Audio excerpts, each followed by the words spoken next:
the struggles of a up and coming YouTube channel, ladies and gentlemen.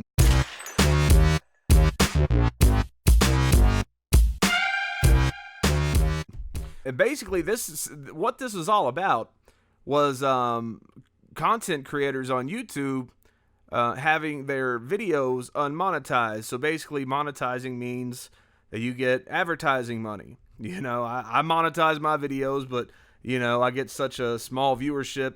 It's growing though. It's been growing little by little as time goes on. And if I posted more videos, it'd probably do better. But anyways, so basically, you know, this is how a lot of people make their living. You know, a lot of people do this full time now.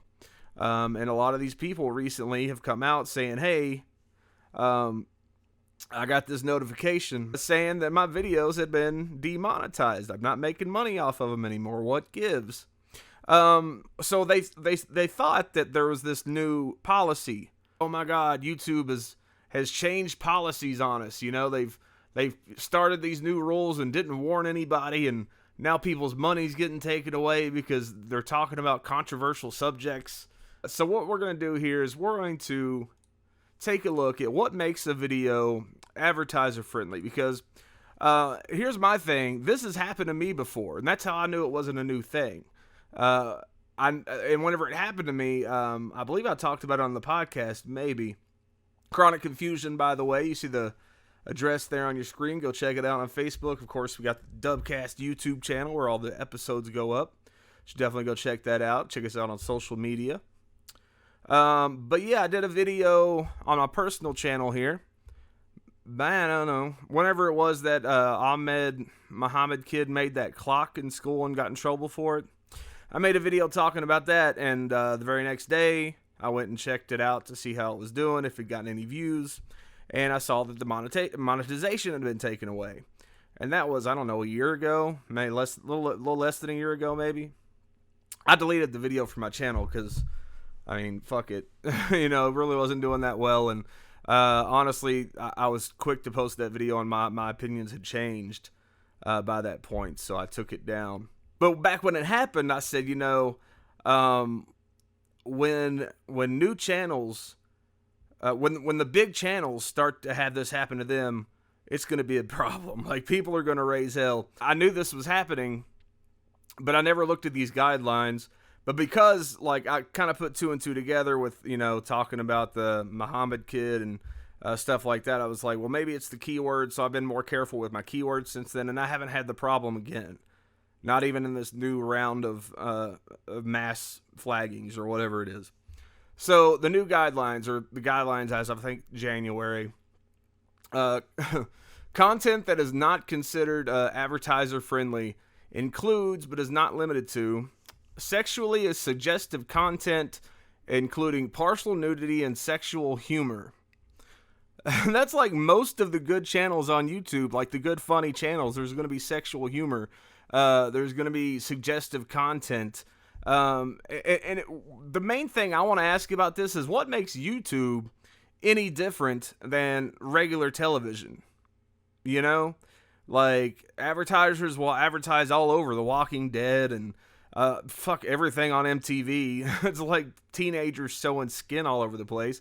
So many advertisers are willing to put their ads on these products and these TV shows. But for some reason, YouTube, you know, if you have a video that has maybe a girl in a bikini or you make some sexual jokes, it's a big no-no.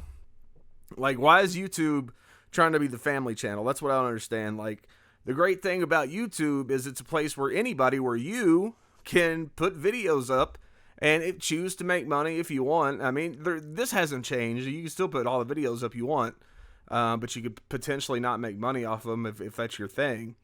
So... yeah, I don't know. It's like, on TV, it's fine. But on YouTube, it's like they're trying to be the family channel. Like, the whole website, it's just like, has to be family friendly. And why can't we have, I mean, there's already a check mark you can put for explicit content.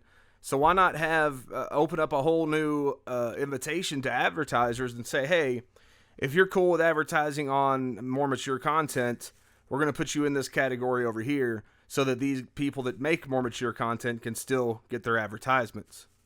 That makes sense to me. And above that, like companies like you guys have like Budweiser and people like that don't want to advertise on mature content. You know, aren't they marketing to mature people? They should be, anyways. So it's just ridiculous. So that's number one. Again, it's whatever. That's not even the worst one. The next one is violence, including display of serious injury and events related to violent extremism. Now, of course, that makes sense. Again, the violent things, there's violent video games that people play online all the time and things like this. Kind of still kind of weird. It's all kind of vague, really. All this shit is really vague. But yeah, violent extremism, you know, you don't want to be having ISIS videos and stuff like that. So it's understandable. Inappropriate language, including harassment, profanity, and vulgar language. Again, aren't we all adults here, or most of us, you know?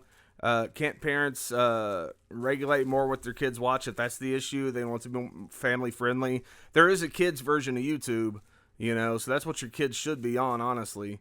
Language, and again, let me stress this fact. This policy isn't necessary for video content. This is more, I mean, unless Google actually decides to spend some money and hire some humans to watch all the videos that come through. It's all about the metadata. It's all about what's in the description, what's in the keywords, your title. You know, like it's a robot. Like I said, Google refuses to actually hire people. Now it'd be impossible to hire that many people to go through because there's like millions of hours of videos uploaded to YouTube every week. So obviously they can't have that many people going over everything that comes through. But it certainly makes sense that they could have somebody who reviews the flags. You know, when the automated system finds the metadata and says, oh, this video has a keyword of ISIS or rape or something, you know, so we're gonna have to send this off to one of our human people to look it over. I mean, there like certain keywords, you know, that they could have forwarded on to human people that could make sure it's okay, you know. But then again, maybe that's not a good idea because, like I said, this whole thing is about the metadata. It's not about what the actual content of the video is. You can say fuck, shit, fuck, cocksucker, motherfucker, tits, piss, finger in my ass. You know, you can say all that shit. But as long as you don't put that shit in your metadata, it's fine. You'll make money. Until they actually start reviewing everything. Now, if they do flag your video because you have some stupid shit in your metadata, they're probably going to review it when you appeal it and say, no, you're cussing up a storm. You're talking about controversial shit, which again is ridiculous. Like the news channels on YouTube can talk about all the controversial shit they want and still get advertisements, but we can't. Like normal people just sitting here talking to a computer screen, having some fun on a Friday night when they should be out socializing, you know, can't talk about controversial shit. Can't have some fun on the YouTubes. Promotion of drugs and related substances, including selling, use, and abuse of such items. So does that count? Like if you make short films, could you make a short film and have like a drug dealer scene in it or something? No? You couldn't do that? Again, like there's way worse shit on TV. That's what I don't get. Like who are these like I've got YouTube Red. And a lot of people are probably like, oh, you sucker. But I like it. I mean, like, I could just get ad block and not deal with the fucking advertisements. But I don't like to do that because I like people to make their money. And honestly, I think if people out there are concerned about their favorite YouTubers not getting the monetization they deserve, you know, you can always subscribe to YouTube Red because they get a cut of that too. And if you watch their content on a regular basis, you know, they're going to get a pretty good cut of that. If you want to talk about drugs, you want to make a movie, a short film about drugs, whatever you want to do, just fucking do it. You know, until they actually start coming around with the hammer of justice. Business as usual, people. Let's just do it up. Have fun. You know, it's your content. Okay, the last one here is definitely the most vague and the most ridiculous because, again, I've already got into it a little bit. Controversial or sensitive subjects and events, including subjects related to war, political conflicts, natural disasters, and tragedies, even if graphic imagery is not shown. What? Like, so basically, I could sit here and I could sing like Kumbaya, Kumbaya, and I could monetize that under these guidelines. But short from that, there's not much else I can do as just a regular person sitting here on YouTube having some fun. Can't talk about the election that's coming up.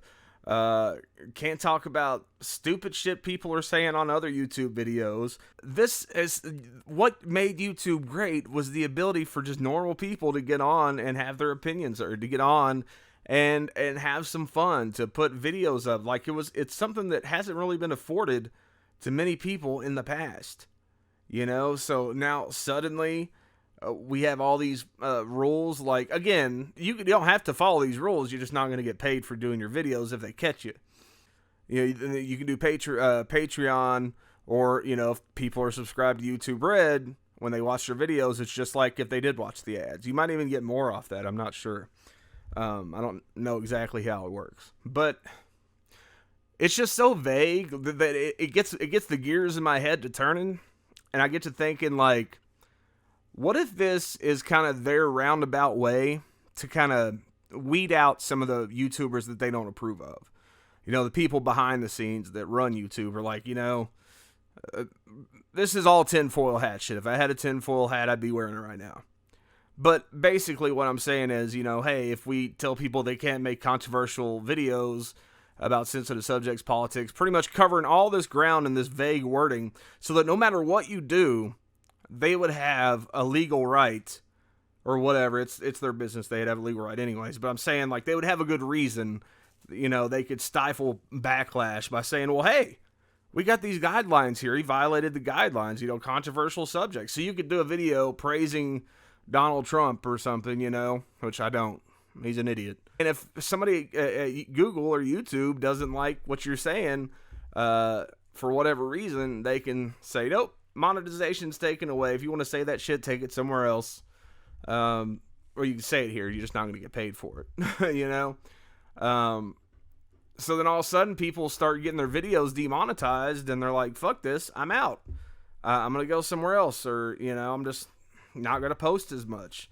Or I'm not going to monetize my videos at all, because you have the option. Yeah, anything you say, basically, is covered in this list.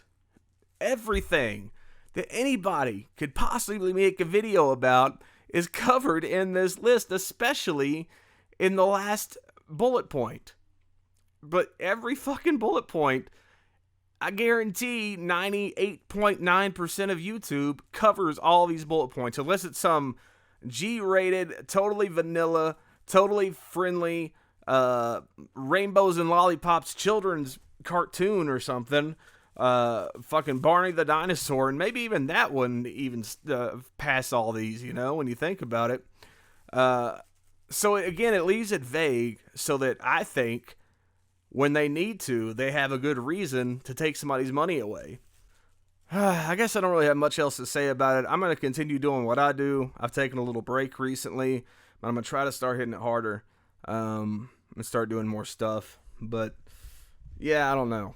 It's just so vague, and it's nothing new, but it's just ridiculous. Because again, YouTube, what made it awesome was the ability for people to get on and put their own videos out there. It's like public access for the whole world, It's just the ultimate public access.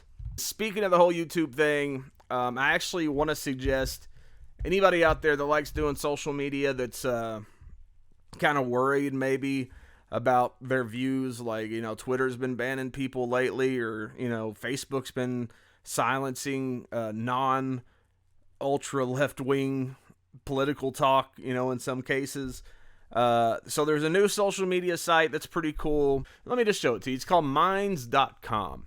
Now, I'm not sponsored or anything. They're not paying me to say this. Obviously, I have a tiny little YouTube channel. They're not paying me shit to do this.